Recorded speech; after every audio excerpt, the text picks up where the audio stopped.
What up, hustlers? My digital agency was an accident, actually. So Yeah. when I say that is the fact that when I originally started off, I started off selling e-commerce. And Okay. when I was actually entering the bank, I worked for about 9 months, trying to start any type of company I could. So I completely understand the Okay. grind that people go through. Yeah, Yeah. and I completely get it. And I remember at one point I was trying to start 4 or 5 different companies and still doing the bank 9 to 5. And I would actually I went to a co-working space at nighttime and worked every single hour I could. And then Okay. overnight it was kind of like I found a winning product, and I learned how to drop ship effectively, and that's how we Cool. brought a store to our first million, and then we brought another one. Yeah, so the thing kind of scaled on, and the 0 to 200,000 actually wasn't just for a client; it was actually for a partner. So that was actually Oh, we own most of that store. man. Yeah, That's awesome. it doesn't matter; it's the same thing. Oh, But it is. It is. But, just the fact that you got that for yourself is awesome. yeah, the speed at what we can do it is, which is pretty incredible. Because once you have a winning product, and that's the big thing about e-commerce is that people think it doesn't work, but there's a lot of elements to it. And we knew that this Yeah. was a winning product, so going from 0 to 200,000 in what was it, 14 days was Yep. not difficult. It just required a lot of setup, and it was actually a high risk kind of experiment because on the Okay. first day. Yeah, of course. We went from spending $0 to $4,000 or $5,000 a day on that account, and Okay. Yeah. unfortunately, what's really sucked is that we would have hit 30,000 a day on that one store, but Facebook limited how much they allow us to spend because obviously, Man. they Uh, yeah, well, yeah, and it really sucked at the time, and now what killed us is the fact that actually that product we had to stop selling it mid-December, actually earlier in December, because it wouldn't arrive for Christmas, and you oh, can't shit. Okay. that's just a high risk side. Yes, that's it. Yeah. That's if you're drop shipping around Christmas, it's not fantastic because you have to stop a lot earlier. Oh, yeah, absolutely. Like, you really have to get everything all your ducks in a row. And yeah, certainly suppliers just pull out or they sell out and they're like, oh, sorry, we're done. Like, there's nothing you can do. But we'll make you an extra like 10, 20, 30 grand. They're like, yeah, sorry, there's nothing we can do. Yeah, exactly. You're like, Funny gotcha. enough, as in yeah, Yeah. it's amazing when people get into e-commerce the first time because they think that it's going to be overnight success. But the big thing is what I try to get across to people is not the fact that if you can sell physical product, you need to learn how to sell everything else in the world.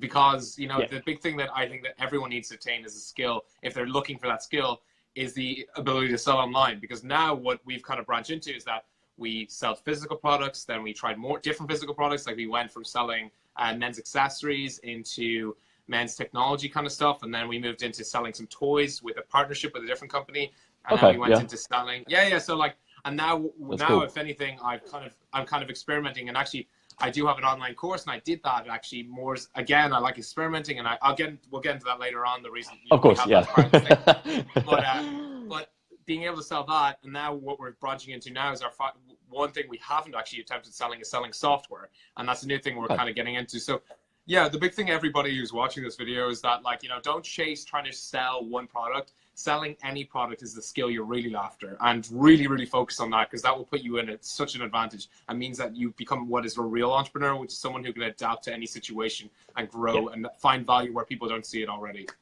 Exactly. Yeah, no, awesome insight, Lau. 100% agree. So, yeah, today, yeah, we've had a lot of people saying that they want to watch and they'll be watching on the replay as well. So, this will get you viewers. Yeah, so Don't worry I about it. appreciate that. Yeah, Again, for everybody who's watching this, just remember that nobody knew I existed about a month and a half ago. And actually, if I'm deadly honest, I tried about 5 months ago to do a Gary Vaynerchuk thing. You know Gary yeah. Vaynerchuk? You know the Man, way who he has doesn't know his Gary? I love Gary. Gary's great. yeah. I mean, look, I like him, but wow, would it be exhausting to be next to him because Oh, he is yeah. so he is so. I think that actually to the point that I used to be a bigger fan until I watched how he interviewed people because when he interviewed Tony Robbins, it kind of broke my heart because Tony Robbins was Gary kept interrupting him, and that upset me because I love Tony Robbins. Tony Yeah, Robbins is okay. so Yeah. polite, and he's like, yeah. Yeah. Oh, I'll just wait. Yes, yes, Yeah. say I. Yeah. But Oh, shit. what Yeah. I did No, try to do was I had two guys follow me around with a video camera, and cool. yeah, it was cool. We actually still have that content. It was fascinating to see it, and I look back at it, and I'm like, wow, it was such a massive distraction because the whole thing with Gary Vaynerchuk and his video style is the fact that actually they're doing that so that Gary gets invited to be a speaker and gets paid. There's a strategy behind it. I went into it with no strategy, just like, oh, I'll document it, which wasn't the correct approach. So shut that down within about 3 weeks because it was just wasting too much time and it was affecting everything in here. And now I've moved on to just focusing on real educational kind of stuff and showing people parts, the real stuff, the real value, actually. Not showing them some bullshit thing of walking around and fucking buying supercars. Like that, I don't, like, maybe some people think that's cool and like, that's fine, but it's more the actually real information stuff to potentially help them. Well, that's it, absolutely. And, you know, a little tip for if you're ever looking to kind of do that again is, so I listened to a podcast with him just recently, and what he does is it's not as scripted as such, where they just follow him around and he still just does his day-to-day, and then from there, his video editor then makes it into a full show as such. So, I heard him, like, he turned around and said, oh, how much of today's podcast will I actually get input in? And the guy goes, none.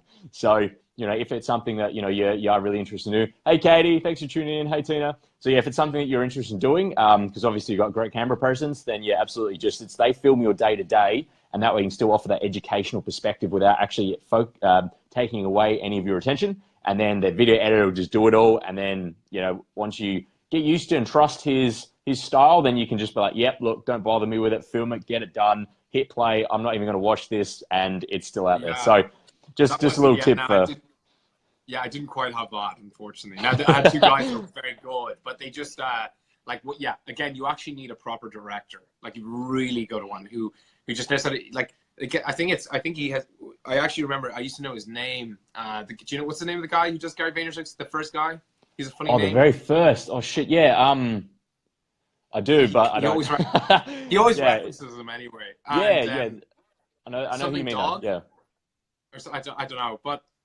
Actually, if you're watching, if you can Google that for us, what was Gary's first video editor? I love doing this. Thank you so much, guys. Still is. Oh, it still is? Yeah. Okay, all right.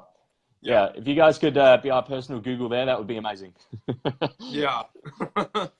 So other than that, I mean, I'm back. So again, going back to the whole point of the fact that, like, I completely understand, like, when you're growing community, growing a group, look, at least you're fucking growing. Sorry, excuse my language. Man, fuck that. Go for it. Look, at least you're growing something. It doesn't matter what point it is at. And that's what I learned. Because, you know, I was like, oh, geez, look at all these guys that have 50,000, 20,000 subscribers on YouTube. And I'm here with my 70 at this point, like, and, you know, now I'm learning how to grow that. And, like, you know, like, yeah, like, man, look, you've got to start somewhere. And it doesn't really matter where it is. It's just as long as you're willing to fight for it every day and grow. Yeah, absolutely. Yeah. And that's why this podcast, I'm trying to do it almost every single day because, you know, it's something I'm enjoy doing. And it's just a side hustle. Right. Like, you know, this isn't a business. But it's just enjoyable. And the fact that, you know, I'm putting in that grind, doing it every day. Yesterday, when we had our guest, within the hour of that, by the end of it, we had 79 extra people join to the group. Wow. So, you know, in 1 hour, that's awesome. When yesterday, at the beginning of the day, I only had 300 members, and now there's 380. So it's like, awesome. Congrats, man. Congrats. Thanks, man. So we got D-Rock. Thank you. D-Rock, yes. Thank you, John. Thanks, John. Champion. Yeah. I love this. Yeah, I actually got that from Gary where, yeah, he now gets the personal Google. So, yeah, thank you so much to everyone that helps us out. Okay. Oh, shit. So, yeah, Seth, so it's basically just it was an accident, really. You got into it. You obviously, you know, you found a product or a service. You knew how to market and sell that. So then you transferred that into a different level and a different, you know, basically service. So let me know when you first got started. So you were originally an intern. So let's go into a bit more about that because that's an interesting story in itself. Yeah, it's funny, man. Like I remember even like they had me sucked in to actually wanting to be like a vice president. Actually, let me rephrase that. There's nothing wrong with that. I enjoyed being sucked into it. I enjoyed it, but the bit that actually, so there was an event that happened that changed it all. So effectively, it was I was in my eighth month. My eighth month. I just finished college. I had studied computer science and business, so I was invited to be part of their innovation center. And I know it's pretty. I say intern, but graduate. It's the same thing. It's like the starting position in a like. Yeah, you're getting paid. It's just you just started. Yeah, pretty much. Yeah, I know in America they do internships and it's quite different there, but here, here it's I know you're not in America, by the way. well, technically, I was actually born in the States. I don't think many know this, but yeah, I was actually born in San Diego, but moved over when I was little. Mom wanted to move over. my uncle lived here. So yeah, I still say mom, but I got the Australian accent. So Okay.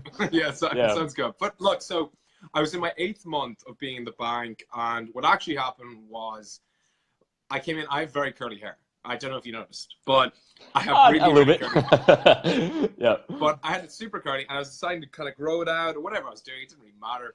like an And F, I remember my big afro. manager, yeah, my manager was like, what's this kind of? And I remember being like, what's wrong with it? And he Yeah. said something along the lines of, I think you should get a cut. I think, like, you know, it's better for because we have clients coming here. And I was just livid. Like, nobody. Oh like, man, you'd be mortified. Yeah.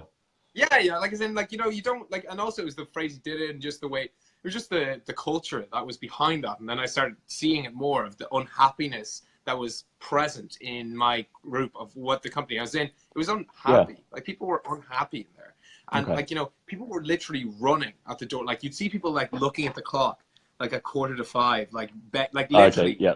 staring at it. Like it was unbelievable. And Yeah. I was just like, this is so negative to be around this, because now that's not to say there was some people in the office who were fantastic, and if anything, I love being around them. And that's actually that's how they make it worth it wasn't a matter of me getting sucked in. Yeah, but it's just the fact that you need to be around people who are passionate about what they're doing. It doesn't matter what it is. And this is it. Like, you know, not everybody is suited to being an entrepreneur. I couldn't help it in the terms of like what I was doing, because actually I was there trying to start so many other companies. Like everyone can believe the fact that I would get up early. I get up at 5-6 a.m. to try and like get my store going, and I do stuff before I go to work. I was in work at 9 a.m. or whatever, 10 a.m.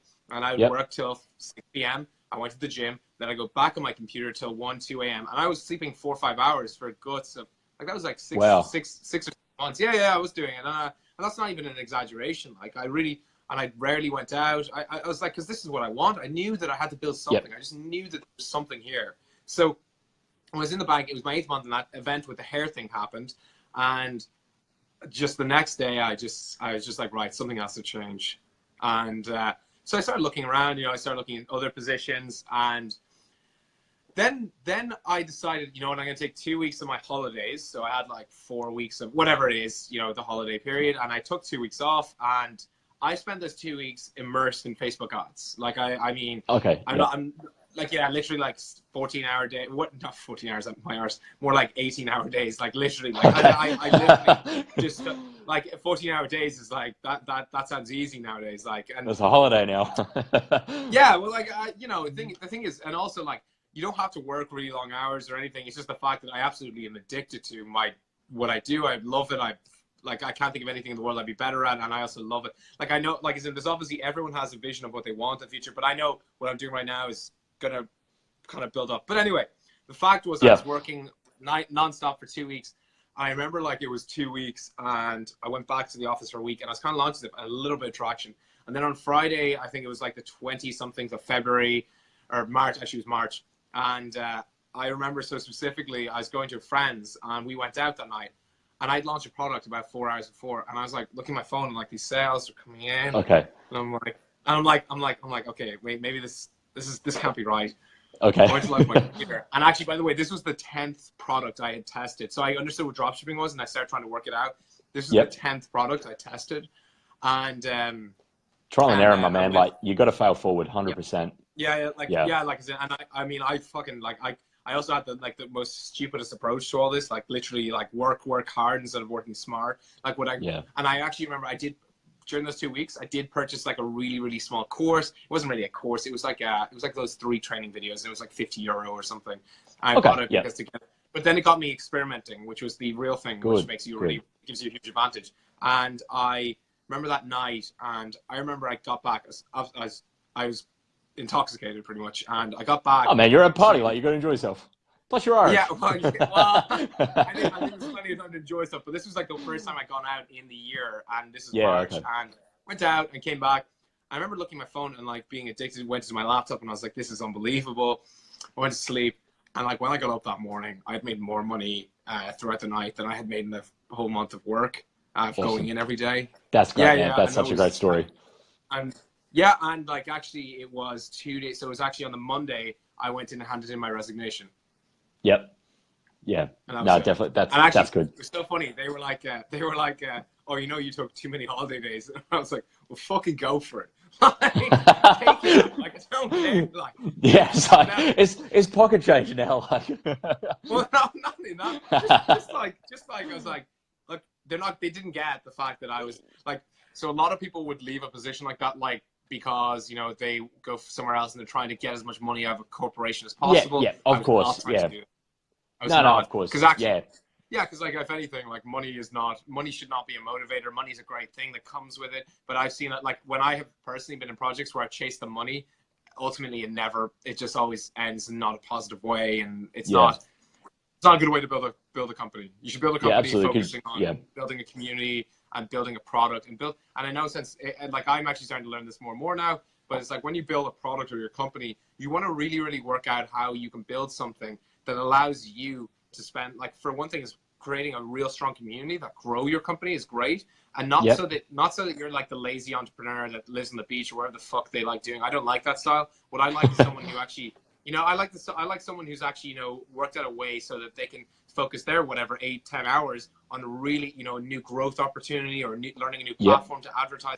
That's a cool entrepreneur to me, and that's actually what I try to do with my companies. And just because I don't believe but the big thing that I have not done enough in the past is focus on growing a community. And now that's what 2018 is about with the new companies we built. Awesome. Yeah, no, that's awesome. Because I'm a big advocate of virtual assistants, so it can essentially help free up a bit of your time so you can focus on business development, whereas you can get those to do, you know, your day-to-day stuff. So, we know that. Yeah. Just saying, man. We know that. Yeah. But it's just good, you know, if you can work hard and smart at the same time. You know, if you're going to do one or the other, I mean, working smart's fantastic, but you're still only going to succeed so far. Whereas if you can really amalgamate the two and work hard and smart, you're going to work, you know, it's going to work so much better for you. So like the other day, I did go down to the beach, but I took my laptop and I just sat there and I worked. It's not like I sat there and like fucking suntanned or whatever, you know, like I got English and Scottish in me. Like, I can't suntan, I'm going to burn. Like, so, I think also like, cool. Just to follow on that point is that the entrepreneurs who chase the working for 1 hour or 2 hours a day lifestyle, I actually, I don't think that actually I don't think that's a fun lifestyle. Now, maybe some people enjoy that. I really just wonder what you do for the hours. Yeah, exactly. I thought that the whole thing about you wanting to run a company or being an entrepreneur is that you're exploring other things. It's not like, and like guys, honestly, I've met guys who what they want to do is be an entrepreneur and they want to work 2 hours a day and they want to play video games for the remaining 12 hours. And like, look, there's nothing wrong with doing that, but it doesn't really kind of stem back to what the real origin or the meaning of the word is. And that's not, it's nearly like I want to be it's a lazypreneur. I love that. I do love that. I've never heard that before. So everybody, if you're tuning in, if you have any questions for Seth as we go along, please type them in the comments because we would love to answer them if we can. So jump in. Also, if you're in the replay, just type in #TeamRs and letter R for replay because we'd love to be able to later on, if you have any questions, Seth can jump on and help answer those for you. So thanks so much for tuning in. So Seth, let's get into a bit about, so with your company, so you've got 7 employees now. How did you go about with hiring your very first? When did you know it was the right time? Oh, great question. So I actually moved into, so I remember I was going for about 5-6 months and I moved into essentially a co-working space. And my company was at that point doing like 1,000, 2,000 a day. And the gross profit was 50% massive. Like, and that's great. That's incredible. That's great. 1,000 days, fantastic. No, it really is. That's awesome. Yeah, 100%. And like, that was fantastic. But I was doing a huge amount of the work. So like, it was like, you know, when you kind of worked it out, like, it wasn't actually 1,000 a day. It was more like 500 a day because I was working so many hours. So the hours per, that you work it out per hour is. And that's a big thing. And that's actually the one biggest thing I'm learning actually, and still learning, because I actually don't think anyone will ever be perfect at that. I've never met anyone who's amazing at it. Like, I'm sure there's people who are great at it, but being amazing is like every minute. Like probably Elon Musk is quite like that, I think. He wakes up and he's already created a new company in his sleep. And a country. Probably, man, he's gonna colonize Mars soon. So I mean, shit, like. So I hired my first person when I was 6 months in. The first person I hired was Christy. She's still with me, actually. Best person I've ever hired. And I was really fortunate how I selected. I remember actually hiring someone now, fortunately, in that situation, that wasn't a big thing. But actually, if I'm dead honest, is the fact that I had 12 people on my team about 5 months ago, 4 or 5 months ago, and I actually scaled back from that as like, you know, contracts ended, and also I decided some people weren't suited to the company anymore. And the reason being, but it wasn't so much to do with the performance of the business, even though there was certain projects that were just not working, and hence that's business. But I definitely have spent too much time managing people this year instead of focusing on growing my company. So yeah, 100%. So that's why actually I know that you're going to get into the whole VA and outsourcing thing, and I completely agree with it. Actually, we're starting to outsource more and more every day now, because a lot of stuff, it could be outsourced, but if anything, I was kind of lazy about it, meaning I was willing to hire extra people. But you know, when it came into it, it's like you have an extra person in your office, and sometimes that's good for, you know, promoting the, like, lifting the energy a bit. But unless they're absolutely vital to sitting next to you in this moment right now, you really question that. And also, as a business, do you really want to focus on, you know, hiring people in and, you know, training them and them being there all the time and them having a problem, you know, like, and like, if it's absolutely necessary, I get it. And if you really, and the thing is, every entrepreneur, when they start off, they really get, you know, into the whole idea of their, you know, they like the business to be a certain amount of people, and it's an ego thing. And I get it is an ego thing. Yeah. It is an ego thing. 100% is. But there's like, but that's why all these tech companies will hire like 1,000 people and then fire everyone when they don't, you know, reach their target. And like a lot of that's actually starting entrepreneurs and things like that.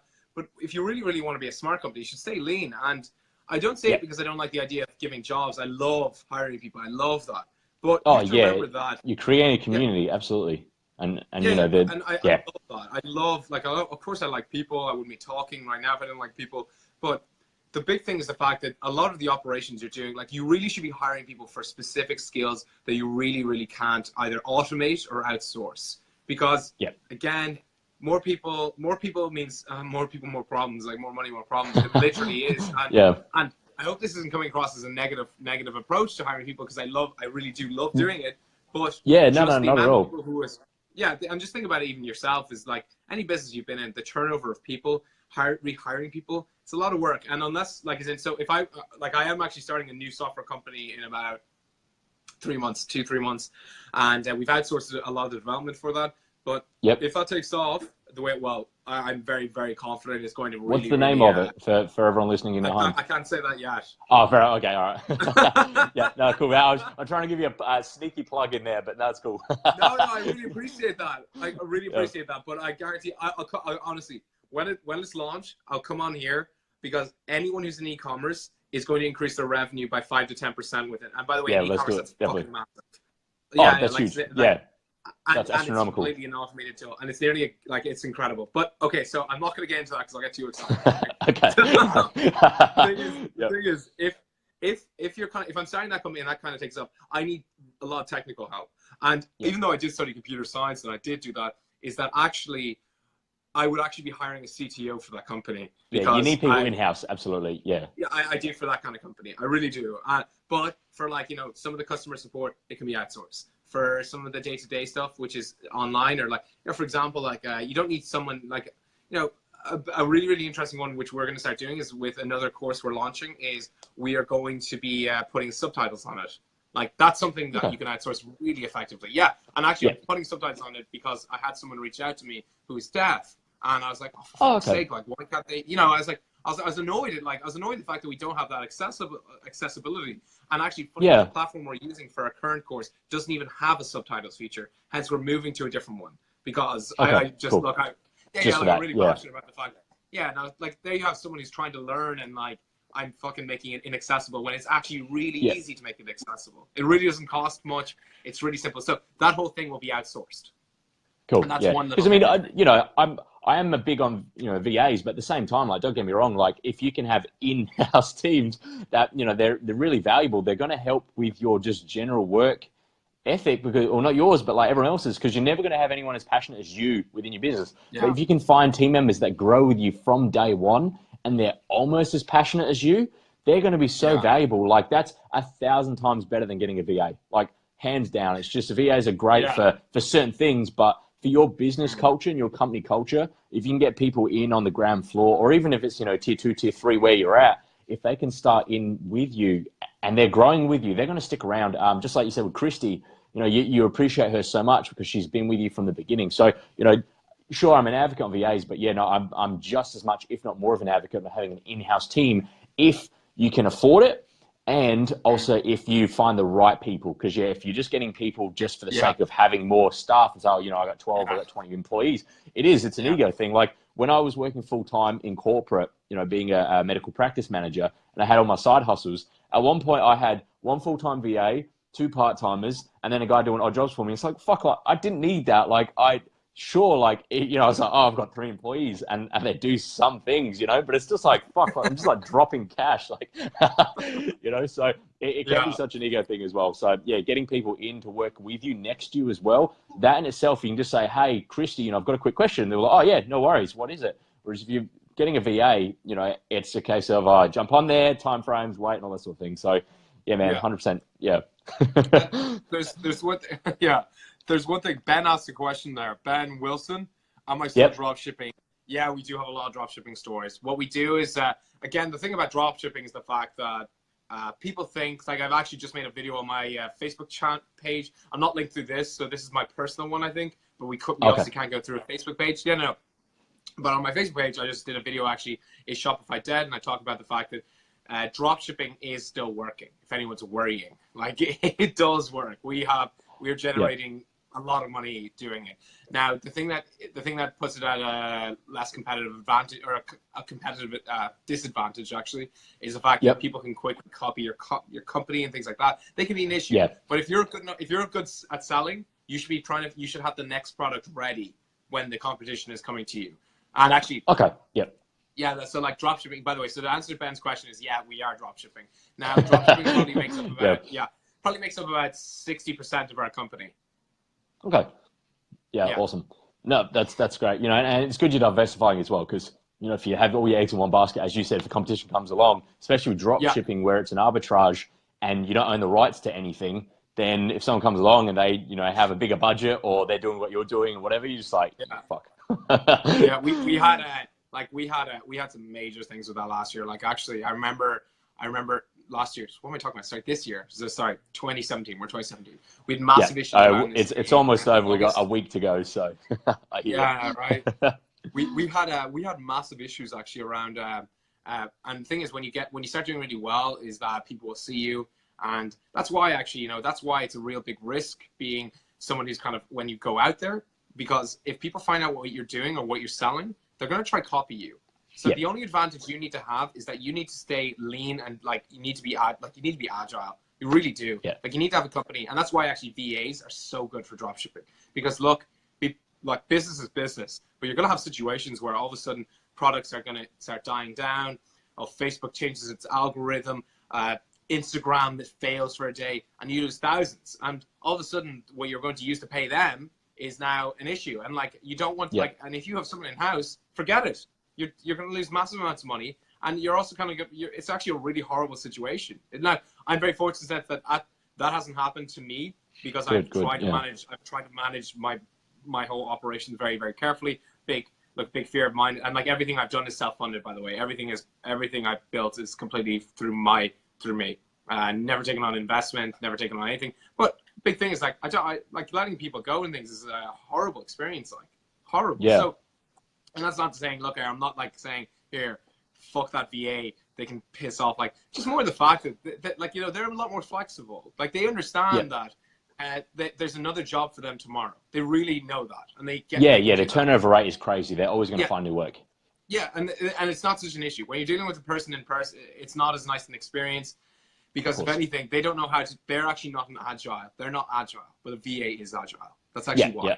Well, VA is a business owner. They're an entrepreneur in themselves. Whereas, if someone's working for a company, it's because they want that stability and they don't necessarily know how to then find more work. So it can be quite a hard conversation, especially being in I haven't run a company as such, at your scale, but definitely working in levels where I'm with staff, having to have that sit down. It's quite an uncomfortable situation, because you want to have the best for them, even though they might be shit and they're not really getting you where you want to be. You still want to have their best interests at heart and at least help them as much as you can. Yeah. And by the way, actually, sorry, when you have people on your team who are underperforming, I'm going to be honest with you, man, I actually think that's the easiest time, because you know what? if someone doesn't want to be a part of your journey and doesn't have that same passion, or not even Absolutely, they don't have to have the passion. But like one thing is just remember that if you don't get rid of someone who's hurting, who's giving a negative connotation, it's not you being unfair or to them. It's actually you being unfair to the rest of the team who care. Yeah, and like yeah, absolutely. Yeah, 100%. Like I said, so actually getting rid of someone because they're not a good member of your team is a lot easier, because if anything, everyone on the team will be really grateful for you for trying to improve the team. It just sucks because that's what the tribe leader has to do effectively. It really is. And like CEO is a tribe leader, right? Yeah, definitely. I can't believe I just called myself a tribe leader. Oh, people are gonna be like, "Oh, this lunatic."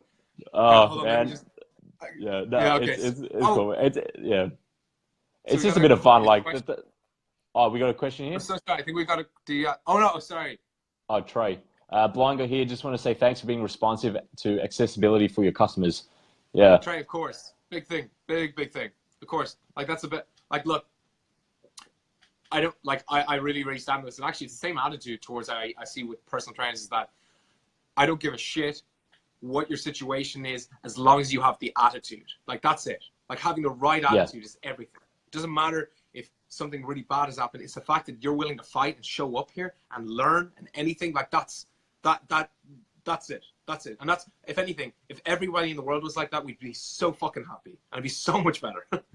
Oh, absolutely. You know, you just got to believe in yourself. Like, look, let's use Conor McGregor as an example, just being Irish. I don't know if you follow boxing or not. Actually, you want to see something cool?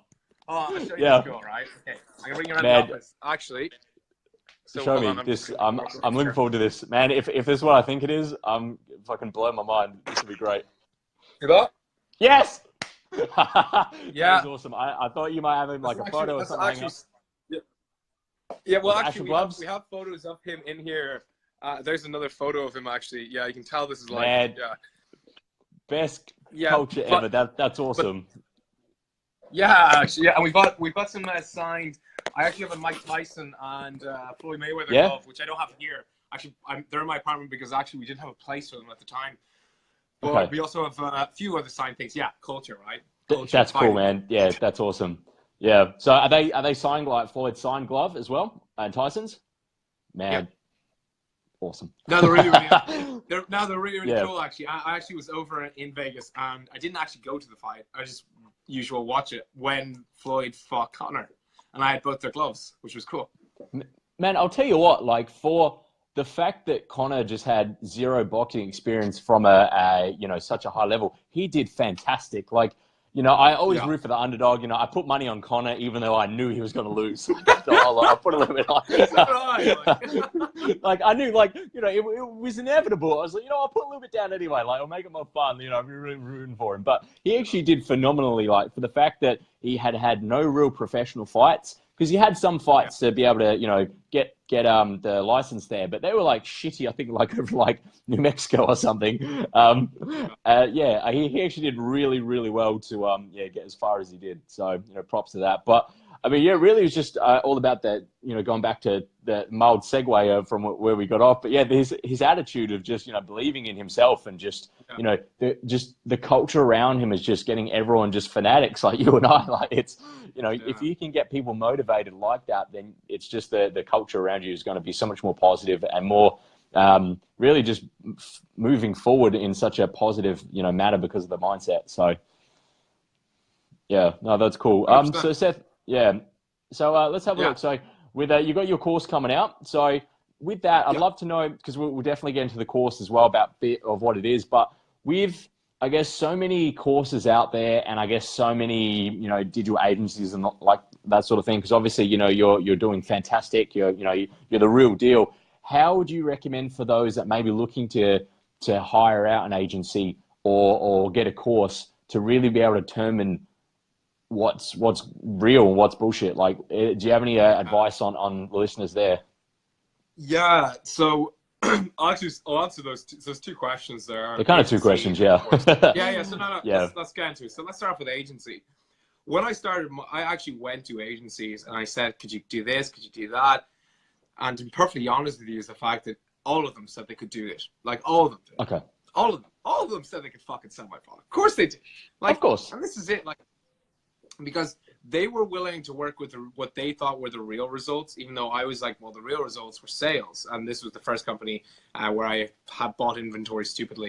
And I was like, oh, Okay. and it was managed successfully still. It was managed successfully still, but it's more the fact that like they were like, oh yeah, we can definitely get you exposure. We can increase your social media following, all this bullshit, to be honest. Because at the end of the day, you know, the thing they weren't really like able to commit to is actually generating money. And like, you know, I think that actually an agency that's willing to kind of firstly do a test period, like, so if they're not really kind of willing to do what I call a test period, which we kind of do, then again, we actually nowadays we're kind of getting to the point where we have a good idea, like as in we go in and what we'll sometimes do is we'll do a success fee, and that's pretty much like the most amazing deal for any business. A success fee is the most amazing, and to be honest, we do that with, and that's through a different kind of part of the business.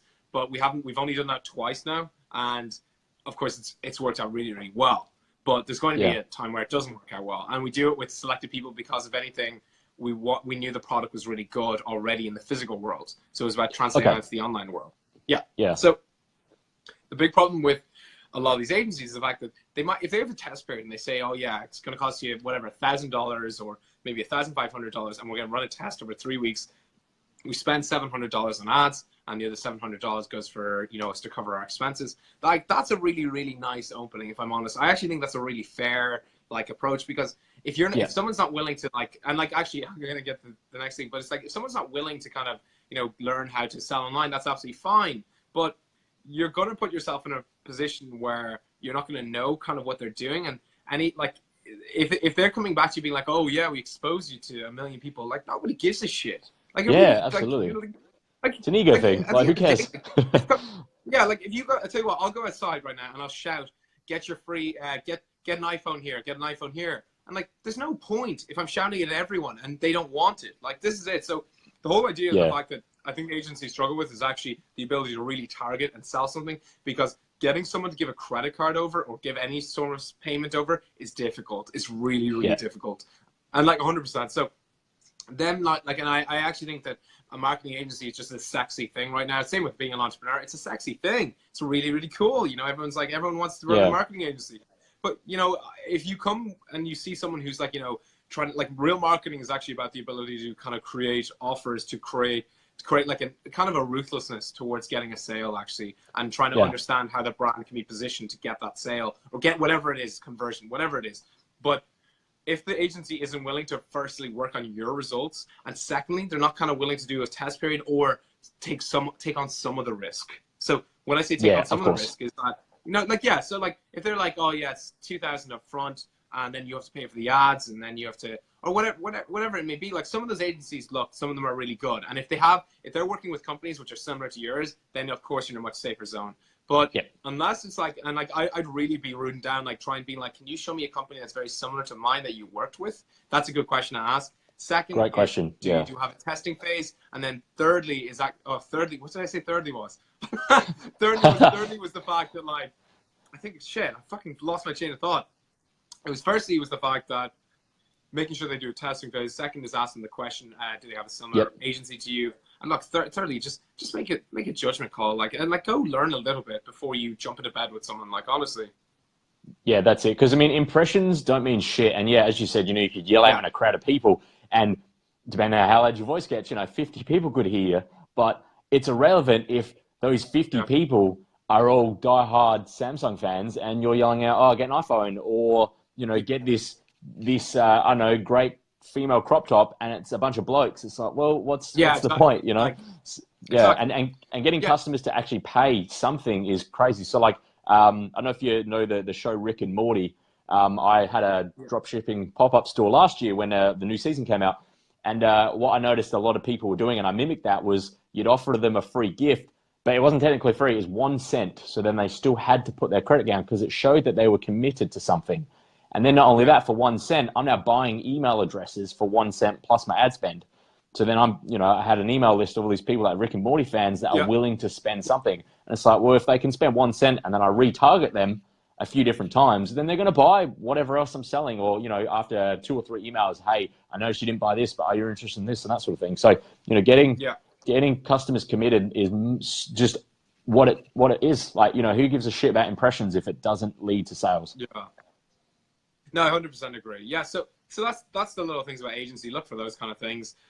So the second thing was what we were going to talk about was the course. So a lot of guys are selling online courses. Like, let's be real. Look, and Yeah. to be honest, Well, the they're reason why trending. they're selling it, yeah, and the They're reason they're helpful, selling it is that fact, but they are trending. yeah. So the thing is, they're selling it because, if anything, the margin is really, really good on selling a lot of courses if you're doing it properly. And Yep. you know, if you think about it, actually, it's a much easier entity to manage than running an online store in some situations. Some situations, not all, in some. But Yep. the big thing that really, really bothered me, and actually this is why I started doing courses, was just the fact that, like, there was just so many bullshitters. I had guys actually contact, like, I had one guy contact me about, like, buying an old store I had, kind of like, it was kind of running a bit, but it had done like over $1 million in revenue. And Okay. he contacted me, yeah, and like he told me he wanted it for XYZ reason, but then I very quickly find out that actually he wanted it to show other people that he had achieved this success in business. So Okay. and I actually, yeah, it was a real big eye opener when I saw it happen, and like I couldn't believe it, because I couldn't believe that this was their strategy to essentially find a way, pay to lie to customers. And it wasn't like pay to reach a bigger audience or something. It was literally like pay to lie to them. And that really, really upset me, because I was just like, I just thought it was just really, I just thought it was really fucked up. And it's like the a big hell thing about snake in the grass kind of thing to do. Yeah. Yeah, like it really is. And like then I looked at his course and I was like, Jesus Christ, this stuff is so fucking outdated.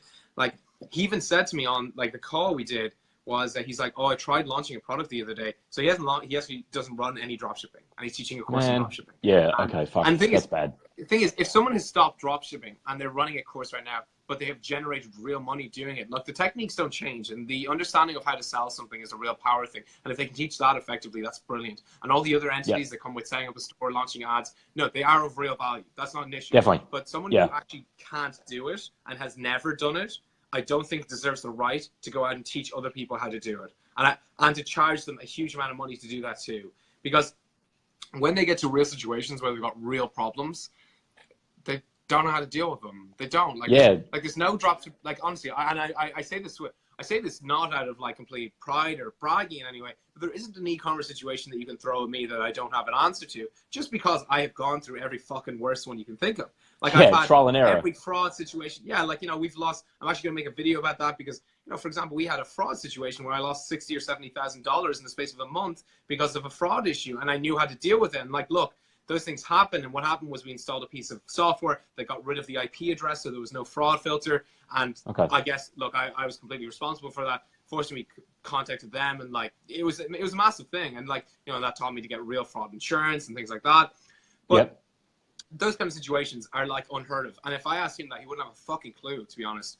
And I actually kind of went on, and I was like, so I saw him doing it, and I was like, this is ridiculous. So I just actually was like, I'm going to build a course about this.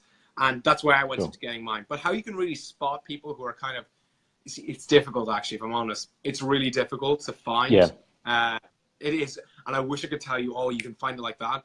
But unless someone like has been somewhat, and it's difficult, like even some people I'm sure will look at me, because I didn't exist to the internet really a month ago. I really didn't. And I kind of got into this.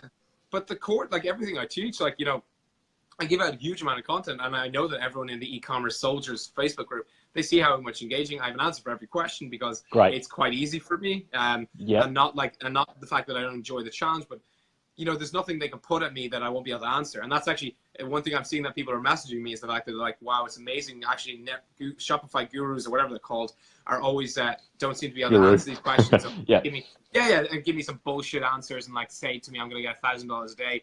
Look, those kind of things happen with having a lot of experience behind you.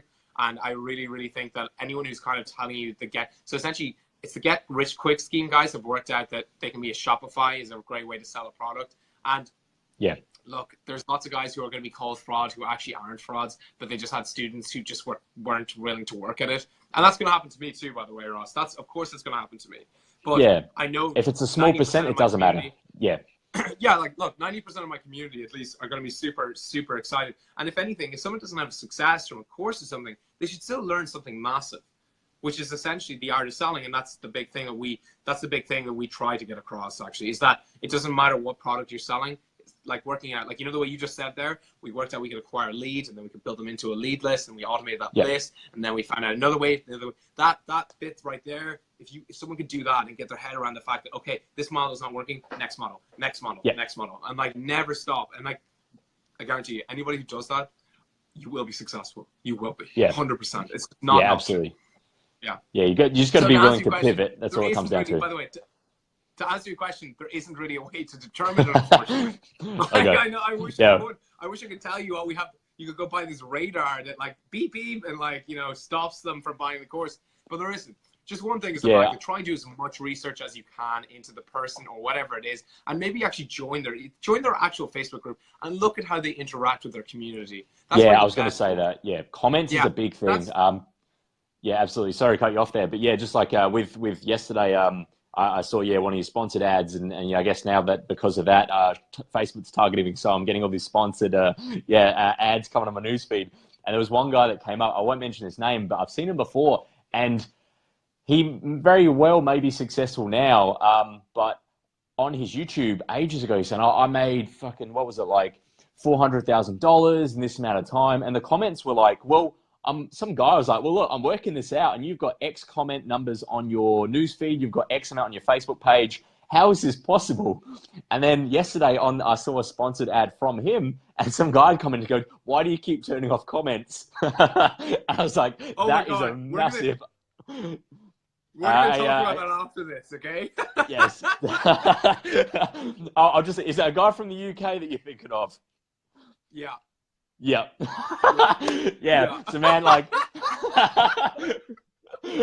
Okay. We'll get on a call after this, but yeah, absolutely. Like, it just... And it's like, that is a huge red flag right there. Like, that is an alarm bell. If someone is running sponsored ads and commenting on an ad boost your organic reach and you're turning them off, there is a massive reason for that.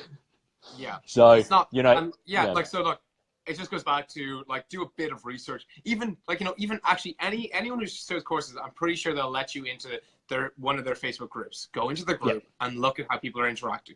I hope that like, as in, I didn't actually even announce that I'm kind of coming into this group. I just literally, because to be honest, we did this very, very quickly in a matter of hours. Yeah. But one big thing is the fact that like, just go into the group and look around, like, and like even tag them. Like, I don't think actually messaging them is the best way. Like, and sometimes people message me, and maybe that converts them into believing in me. And like, I've had some people like really get like emotional about messaging me and like, asking me serious questions. And I'm kind of like, look, if you're not feeling comfortable about this, it's okay. Like, I'm not going to try and sell something to you you don't want. Like, I really am.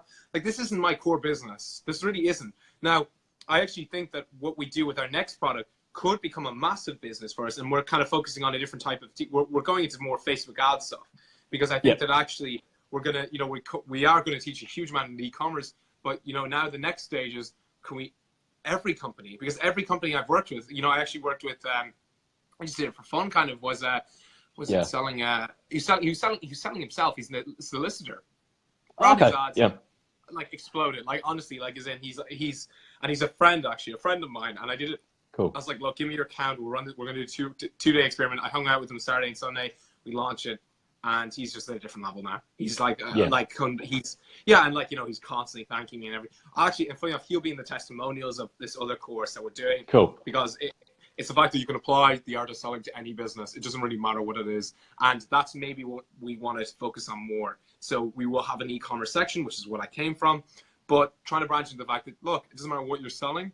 This stuff works, because I had someone ask me the other day, can you sell people? And I was like, what do you mean? And they're like they have a hiring company, you find jobs through it. That kind of, I was like, like, of course you can. Okay. You could, and it's the fact that like, look, the art of selling is what we're kind of going to, and Facebook ads. We have a big Facebook ads course coming out, hopefully called Rocket Ads, and that will be launched in February, March. But we have our e-commerce academy, and actually, everyone who gets into that advanced e-commerce academy will probably get upgraded for nothing. Like, as in, like, and the big Facebook stuff is like on the way. Yeah. No, that's cool. So we had a question there from Trey. Okay. Oh, I See, just how my much question is. experience do you have before you feel confident enough to offer a course without feeling like an imposter?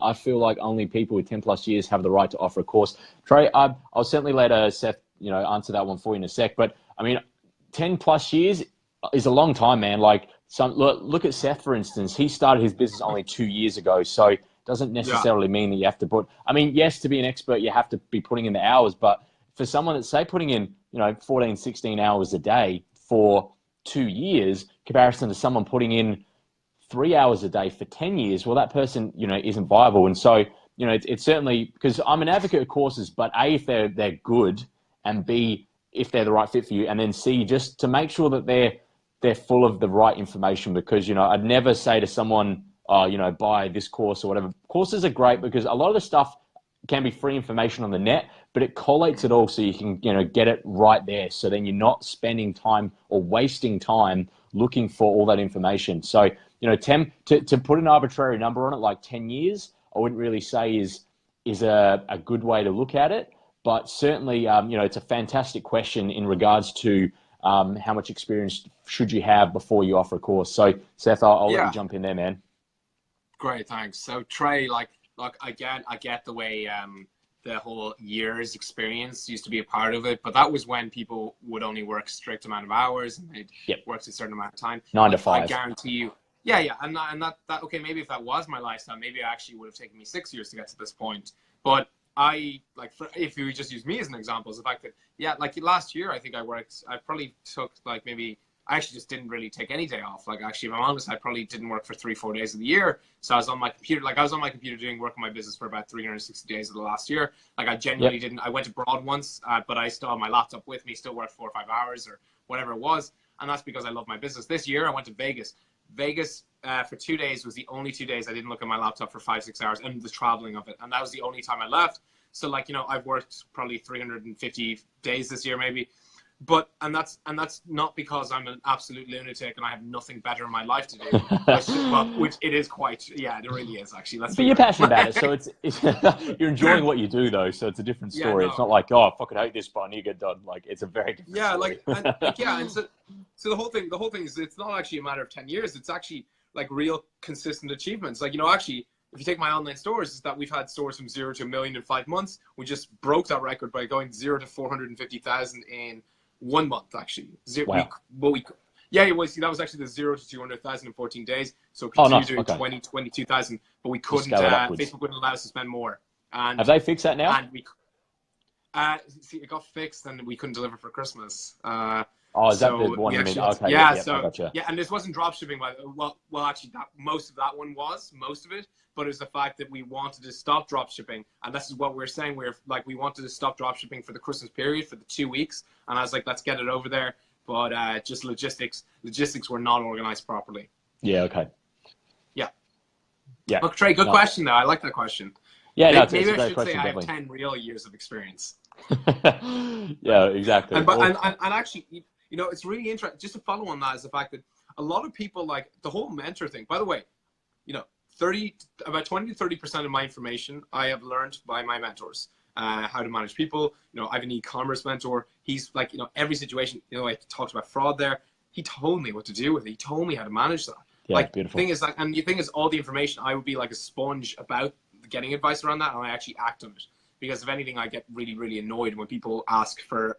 I get really annoyed when people ask for like real advice and they're really stuck in what they want to do, but they're not listening to what you're saying. It's very different between listening and not acting on something, and listening and or just not listening. Like, massive difference. So I try to always listen, not necessarily act on it, but with them I always listen. So the amount of information I got over the really short period was humongous compared to most people, and that was because I was very fortunate to have 2 fantastic mentors.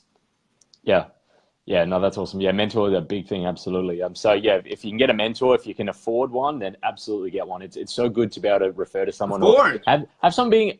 Well, look, I'm saying for those that are starting out, for those in the group that are starting out, if it's even just I don't know, $1,000 or whatever cheap mentors are, but basically, it was funny. I was actually on a call with someone a little while ago. Yeah, man. Like summer. Why? What's yours? Really? Yeah, like a lot more. Mine are very successful guys. They're super. They do it because they enjoy it. Well, look, to be honest, a lot of the ones that do less, like I had a phone call with someone not that long ago, and I said to him, look, if you want to help out, like just to literally help him out, because I said, well, I've been thinking about helping just others. And I said, look, for a few $100, we can get on a few calls for the month, just so you got someone to be accountable to. And even that, it wasn't affordable for him and it wasn't the right fit, but it's like no biggie. But a lot of those that are actually offering it at like, say, $1,000 or whatever, what we've come back to from before is that they haven't done shit. They don't have businesses. They've just, they've had a mentor, and then it just happened to be that they're like, all right, well, I don't know how to sell myself as a mentor. And it's like, well, that's fucked. Like, and I think that from me trying to help that guy out for such a small amount of money, he took that as if I was either just beginning or, I didn't know what I was doing. And it was literally just because the guy didn't actually have his own business yet. So I knew that he didn't have any money. And I was just trying to help him out with a few phone calls. So like, no, sometimes, you said right. Like you said yesterday about value perception, because everyone at home, what I usually do with a podcast is I'll jump on a call the day before or, just before, literally just for a few minutes, just to make sure that I pronounce the name right. I mean, Seth Smith, that's not happening like easy as, but I always do that. And Seth gave me some awesome advice yesterday, which I didn't mean to cut you off with that. Because we were talking about how I'm selling a course for $97, and he's like, well, look, value perception, sometimes if you're going to have it as a certain price point, people are going to perceive it differently to how you want it to be reacted to as such. So, it's a case of sometimes if you're offering something super cheap, even if to you it is an absolute steal because you're literally just trying to help someone, they may view that as you're a hack or you don't know what you're doing or something like that. So, that's a big thing. So sometimes charging more is, important. And with, big mentors, they are getting 5, 10, 15 grand. That's standard for big mentors. But for those coming in at that price point, let's say $1,000, some are fantastic. So not to dismiss, an entire industry, but just be wary, because there are some that have literally just started. It's like, well, if you're a mentor, what's your background? What's your story? What advice or case studies can you show me about, you being in business prior to this phone call that we're on? No, it makes sense. So that's a big thing. Just, I guess I'm very fortunate in the sense that both my mentors, like, they know that actually when we go into our next, like, one of them is actually going to be partnering with me. Well, not partnering, taking a part, like kind of let's say, for example, it's going to be a software company. I actually want him to be involved, and he will become kind of a partner, but it'll probably be based on actually him going and getting a certain section of the business. So it's kind of like you have a business and then someone concentrating on the enterprise section, let's say, and getting real things. Different facets, like, and it all comes together. And the thing is, that's what he's got. And the fact is, now I'm hoping that him and I are now going to get massively paid off for all that work he did with me. And like, I will never, this is it. And I know for a fact that both my mentors will get a massive portion of whatever they want, and they get all my time when I can give it. And now I'm at a level where I can actually help them with their businesses. So it's become more of a symbiotic relationship. Yeah, exactly. It's not just exchanging lessons for money as such. It's more now you've really amalgamated together and symbiotic relationship, which is awesome. Yeah, no, awesome. So Seth, I guess last question before we jump into everything you're offering here. Where would you see your company now? This is a question that I was asked to ask you. I don't basically it's, where do you see your company headed? Like, this isn't something I typically ask, but someone asked me to ask you, so I was like, fine. Okay. we'll throw that in. Okay, yeah. Like, where is my company headed? So what will happen is that, so we have obviously Kamosi, the logo is like there. We have Kamosi, which effectively was actually the umbrella company is what we started off with, but it's slowly kind of turned into an agency. And what will really happen is in the next 12 months, and like, I actually think that, we have certain goals, but all the goals I'm trying to focus on are not necessarily on just revenue numbers. Of course, everyone has revenue numbers, some idea of them, but we're really focused on this time is actually building more sustainable companies that have, massive user bases. And what we're trying to do is, like, we're going to focus on kind of creating a bit of software over the next 12 months. So that's my first time running a software company, actually. And I'm excited about that challenge, like, crazy excited. The area that I'm building software around is one of my most knowledgeable areas. So it's not as challenging. I guess it's just more the fact that it's just running a software company. What it does, the value it adds. So selling it is going to be a completely new experience for me, which I'm really excited about. And I think that will put us at a really big advantage, is that other guys, I think there's 1 or 2 guys who are doing this in the space. I know there's 1 or 2 guys in this space doing this, but I don't think they're selling it effectively. So we're going to really focus on building a software company. And we're also going to really focus on actually building kind of a courses element into this whole company, because, to be honest, the reaction I'm getting is crazy. And I was kind of like, wow, if we can kind of replicate this, for other businesses and, like, like some, you know, two of the students, right? Two of the students who are actually, two of them based in Ireland, have from the Advanced E-commerce Academy are now running the Facebook ads for two other businesses. And I was like, that's incredible. That's great. Like, you know, they've actually, you know, regardless of what happens with their e-commerce stuff, they've applied the information.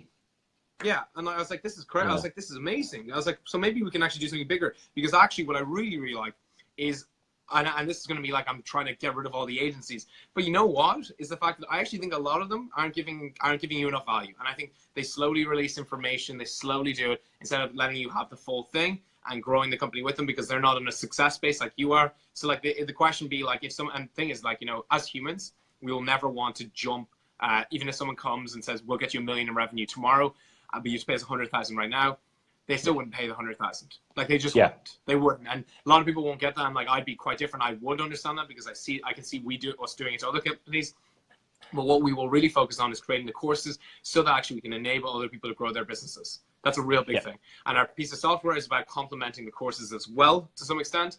And what we'll continue doing is building some stores. We have a few really big store ideas in the pipeline, but they're actually, one of them is going to have like proprietary, a real, like a product and hopefully proprietary software around it as well. So we're going to have our products, our e-commerce stuff, our software stuff, our courses stuff.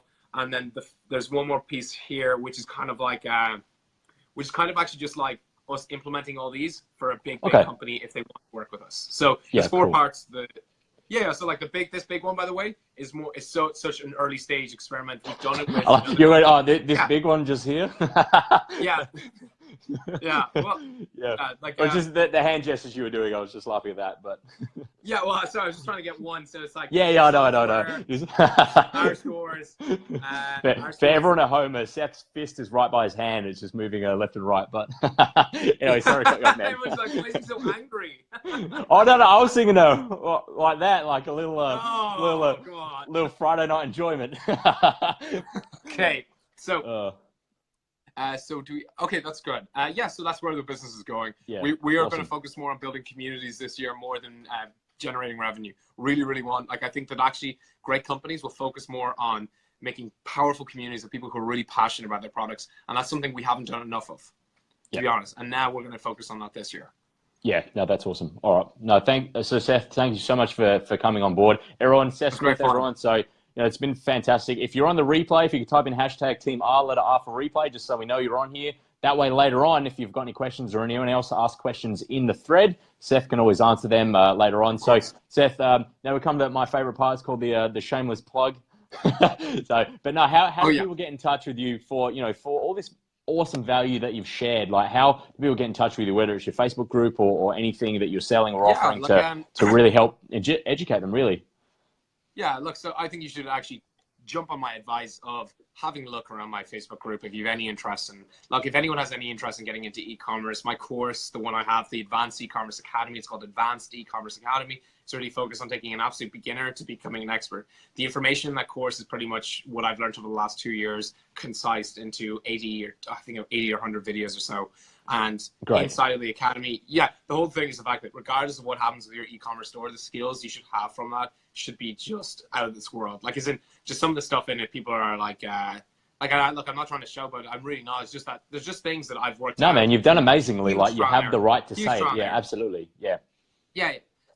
So if anything, I'd like them to just go join the Facebook e-commerce soldiers group, because the e-commerce soldiers group, is kind of just the e-commerce community we have. We have obviously for Advanced E-commerce Academy, when they join, they go into a separate private students group where they get a lot. I actually will probably give a lot more kind of real big secrets in the trade, like trade secrets, like massive ones. But to be honest, in the just the standard e-commerce community, go look at the interactions, look at how I engage, and you can just see that like the whole element of a real coach is there, and that's one big thing we're trying to get across. Of course, you can go like my Facebook page, which is just type in facebook.com/Seth Smith CEO. Hey man, well, you can drop all your links afterwards in the comment section if you want to just drop them all in there. Yeah, absolutely. That way, it's easier for people to be able to find you, because obviously, if you're helping them, it's about helping them as prompt as possible and as swiftly as possible as well. So if the link's there, they can just click on it. Yeah, okay. And one last thing I'll add is actually we're going to be giving away an Advanced E-commerce Academy course tomorrow. So the value of that is about $1,000, and we're going to be giving that away to one member inside of the live stream we host tomorrow, which is going to be like this. And it's going to be in e-commerce soldiers group. So all you have to be is actually inside that community. Make sure you see the live stream. There's going to be posts going up around it. It'll probably be around this time tomorrow, actually. So 24 hours from now, probably. Great. No, that's awesome. All right, Seth, thank you so much for being on, man. It's been an absolute pleasure. I've had a lot of fun chatting. Props for all your gloves. Like, that's actually awesome. So yeah, everyone that's just tuned in, Seth has a bunch of boxing gloves like Conor McGregor, Floyd Mayweather, Tyson as well. So that's cool, man.